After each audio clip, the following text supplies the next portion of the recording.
എല്ലാ കൂട്ടുകാർക്കും ഞങ്ങളുടെ പുതിയൊരു വീഡിയോയിലേക്ക് സ്വാഗതം. അപ്പോൾ ഇന്ന് ഞങ്ങൾ കാട്ടിലമ്പലത്തിൽ പോവുകയാണ്. കാട്ടിലമ്പലം എന്ന് പറഞ്ഞാൽ കൊല്ലം ജില്ലയിലെ ശങ്കരമംഗലം എന്ന പ്രദേശത്താണ് സ്ഥിതി ചെയ്യുന്നത്. ഇവിടുത്തെ ഏറ്റവും വലിയ പ്രത്യേകതയെന്ന് വെച്ചാൽ കടലിനും കായലിനും നടുക്കാണ് ഈ ക്ഷേത്രം സ്ഥിതി ചെയ്യുന്നത്. പിന്നെ ഇത് നമ്മൾ ജങ്കാർ വഴിയാണ് അമ്പലത്തിലേക്ക് പോകുന്നത്.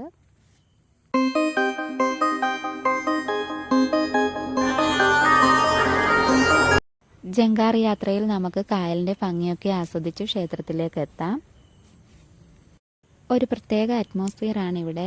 കടലും കായലും. പിന്നെ ഈ അമ്പലത്തിലെ ഏറ്റവും വലിയ വഴിപാടെന്ന് പറഞ്ഞാൽ മണി കെട്ടുന്നതാണ്. മണികെട്ടമ്പലം എന്നൊരു പേര് കൂടി ഈ അമ്പലത്തിനുണ്ട്.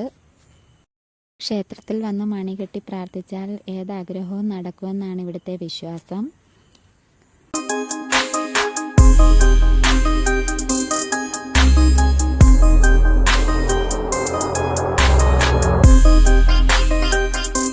അങ്ങനെ നമ്മൾ അമ്പലത്തിൻ്റെ ഫ്രണ്ട് ഗോപുരത്തിൻ്റെ അടുത്തെത്തി. അപ്പോൾ ഇവിടെ നല്ല തിരക്കുണ്ടെന്ന്. 12 ദിവസം ഇവിടെ വൃശ്ചിക മഹോത്സവം നടക്കുകയാണ്. അപ്പം 12 ദിവസവും കുടിൽ കെട്ടി ഇവിടെ ഭജനം പാർക്കുന്നവരുണ്ട് ഒരുപാട് പേര്. ഇവിടുന്ന് കുറച്ച് നടന്ന് വേണം നമുക്ക് ക്ഷേത്രത്തിലേക്ക് എത്താൻ. അപ്പോൾ കുട്ടീസ് രണ്ടും നല്ല എൻജോയ് ചെയ്ത് പോവുകയാണ്. രണ്ട് സൈഡിലും നിറയെ കടകളുണ്ട്. ഇവിടെ ഇപ്പോൾ ഈ കുടിലുണ്ടായതുകൊണ്ട് കുടിലുള്ള ആളുകൾക്ക് വേണ്ടുന്ന സാധനങ്ങളെല്ലാം ഇവിടെ തന്നെ കിട്ടും. പിന്നെ മരച്ചീനിയും പുഴുക്ക് ഐറ്റംസ് ഉണ്ടല്ലോ, അതാണ് ഇവിടെ ഇമ്പോർട്ടൻറ്റ്. ഇവർ വന്ന പാടെ കടലിലോട്ടാണ് ഓടിയത്. രണ്ടാളും കടലിൻ്റെ അടുത്തോട്ടാണ് ഈ ഓടുന്നത്.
അപ്പോൾ എല്ലാവർക്കും ഈ കുഞ്ഞു വ്ളോഗ് ഇഷ്ടമായെങ്കിൽ ചാനൽ ഒന്ന് സബ്സ്ക്രൈബ് ചെയ്യണേ, ലൈക്ക് ചെയ്യണേ, ഷെയർ ചെയ്യണേ. അപ്പം നമുക്ക് മറ്റൊരു വീഡിയോ ആയിട്ട് നാളെ കാണാം.